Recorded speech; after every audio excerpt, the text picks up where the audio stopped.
This is part of my PhD work, which is characterizing gully morphology using structure from motion multi-view stereo technique in Gorbeta Badlands in India, under the supervision of Professor Shunanda Bandopadhyay and Abhijit Chakraborty.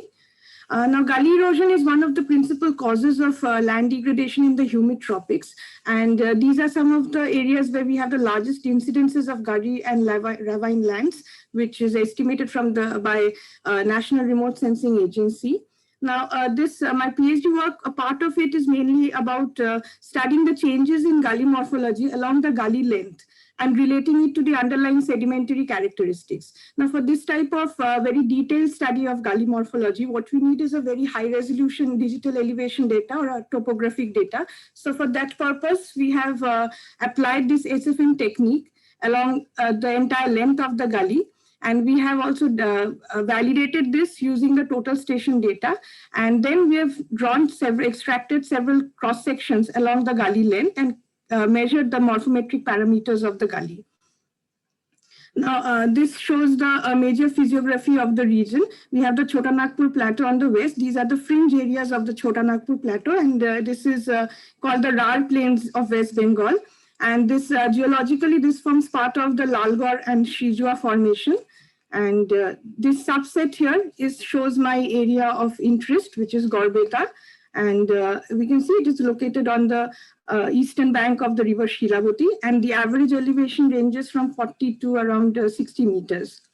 Now, as you can see that here we have this on the eastern bank of the river.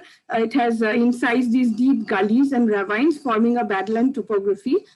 And here, this picture shows of the typical laterite profile. We have a laterite duri crust underlain by a mottled and a pallid zone. Now, if we come to the methodology, so we have first selected a single gully channel. The fieldwork was done mainly during the winter so as to avoid the obstructions caused by vegetation. And after that, we have then markers were placed on the gully bottom as well as on the upper lateritic surface. And for each for these markers, the GCP was collected using the total station. So after collecting the pictures, we did image alignment, key point identification. Then the geometrically inconsistent key points were filtered, and bundle adjustment was done to generate a sparse point cloud. This here shows the sparse point cloud with the camera positions and the GCPs marked on it. After that, the GCPs were manually marked on this sparse point cloud. And we applied MVS or image clustering to produce the dense point cloud. A 3D texture model was developed from the dense point cloud. At this stage, all the extraneous pixels were removed, and vegetation pixels by changing the 3D perspectives, we could remove the vegetation pixels. And after that, in a GIS platform, it was interpolated to obtain the final very high resolution digital elevation model. Now, thereafter, we took several cross sections at regular intervals along this along this gully, and we also took some cross sections using the total station for validating this model and also for matching with the cross sections that we got from this DEM. And thereafter, we measured the morphometric parameters for this gully. So, to reduce the computational size and the processing time, we did this dense point cloud in 3 to 4 sections along this entire gully length, and then we later combined it to form the entire DEM of the entire gully. So this is the DEM, and we can generally we have roughly marked the areas as gully head, gully mouth, and this is the middle portion of the gully, where we can see that the gully widens, it becomes broader. And these are some of the sample cross sections. These are the profile lines for these cross sections. This is towards the head, and as we move towards the mouth of the gully, this is near the mouth of the gully over here. And these are in the middle sections where we can see it has become so broad and wide gullies, forming U-shaped gullies. These blue lines, these are basically the total station points that we took for these along these profiles. We have placed them on the cross sections derived from the SFM data. Now, these two charts here show the discrepancies between the profiles that we got from the SFM derived DEM and the total station.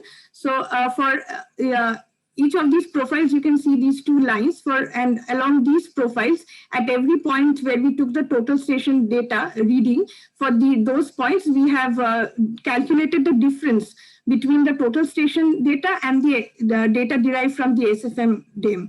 And this basically shows the difference in elevation between these two data. So since total station survey was done by georeferencing from the local benchmark, so we've taken that as the observed data, and the SFM, since we simulated it, so we have subtracted the SFM derived points from the total station data. So these positive values are basically where in this case, where you can see the total station profile lies above that of the SFM derived DEM, and these negative points, these are basically in these situations where the total station profile is generally lower than the SFM derived DEM surface.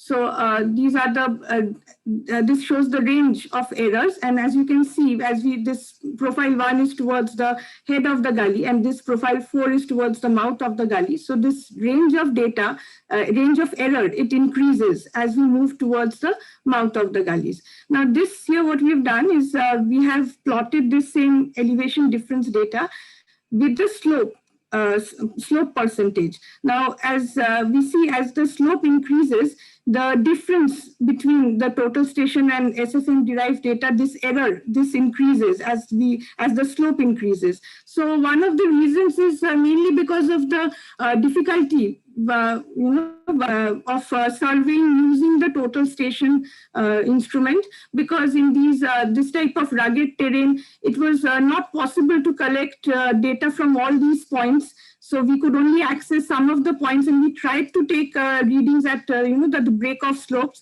but it was not always accessible. So it is more or less a generalized profile, if you can say, and does not necessarily reflect the actual surface of that region.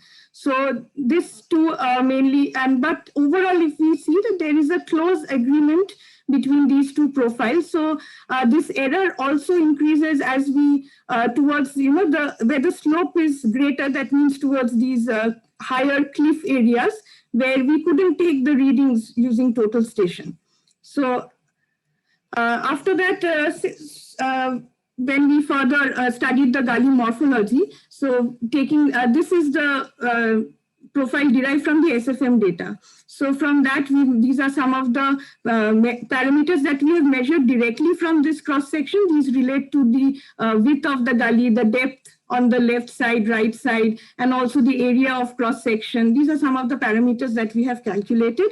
Based on these parameters, we've also derived some indices, but since I've not presented this in this presentation because it is not related to this work as such.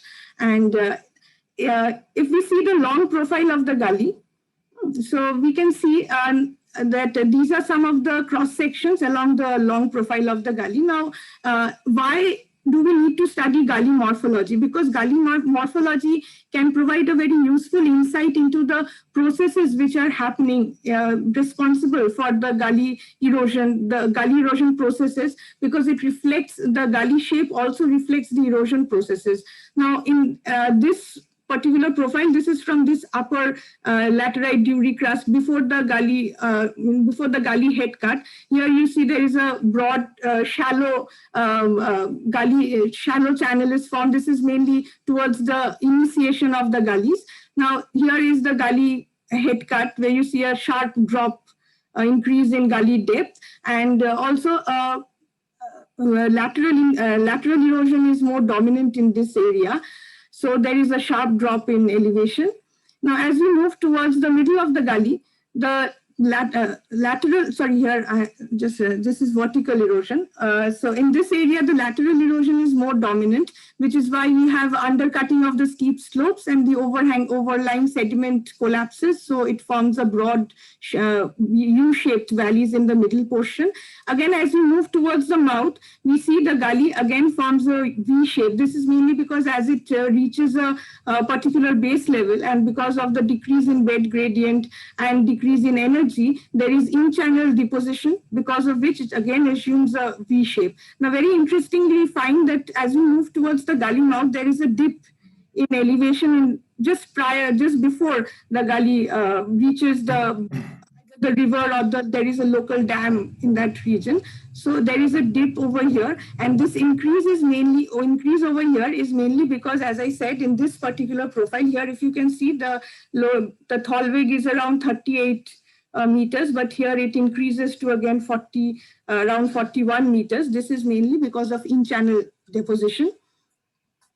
So I would like to conclude by saying that in such areas where we have these steep, rugged slopes, where traditional survey methods using total station and GPS is very challenging, in these areas, close-range photogrammetric technique can provide a low-cost alternative to obtaining high-resolution topographic data. And also, I would like to mention that we do not have any national or state-level agencies providing LiDAR data or such data. So, and obtaining them from commercial sources is very expensive. So that was not a possibility.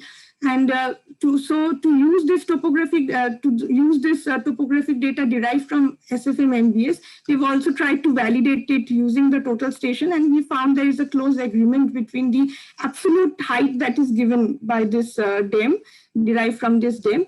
So ultimately, we can say that this type of dam can be very helpful in any kind of detailed analysis of gully morphology, where it's important to study the shape of the gully, minor undulations, minor changes in shape of the gully.